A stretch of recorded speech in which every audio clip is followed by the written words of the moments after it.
Alors que dans les pays européens, l'accessibilité de l'éducation pour les femmes était discutée, en Russie soviétique dans les années 1920 et 1930, le taux d'alphabétisation parmi les femmes était de 80%.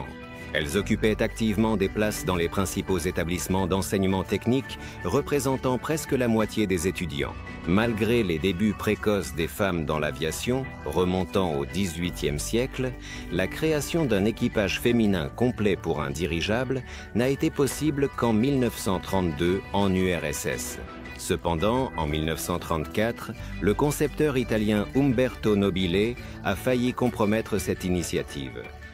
Il a exprimé des doutes sur la participation des femmes au travail sur le célèbre dirigeable URSS Fe-6. On voit il restait un long chemin à parcourir pour surmonter les stéréotypes de genre. En 1932, grâce à l'initiative du commandement de l'escadrille des dirigeables soviétiques, un équipage féminin a été créé pour piloter le dirigeable URSS B-1. Le URSS B-1 était un dirigeable à structure semi-rigide avec un volume de 2200 mètres cubes.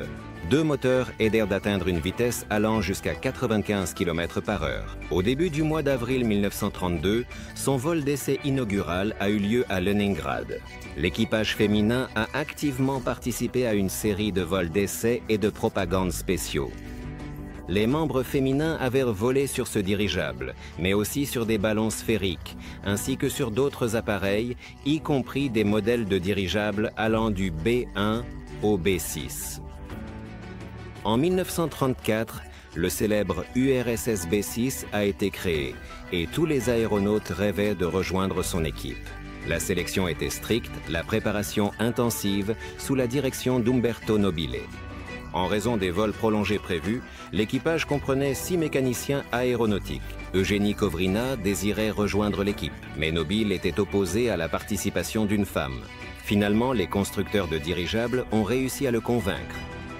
Eugénie Kovrina, avec Vera Mitiagina, a effectué le célèbre vol de propagande le 8 mars 1934. Leur correspondance est devenue une source précieuse pour l'étude de l'histoire de la construction de dirigeables. L'histoire des femmes dirigeablistes se poursuit au XXIe siècle. Que se passera-t-il ensuite? L'avenir de l'aérostation dépend aussi de nous tous. Dans le projet russe Dirigeable de nouvelle génération, en 2025, on croit en de nouveaux records. Y croyez-vous? Vous pouvez en savoir plus sur le projet via le lien dans la description.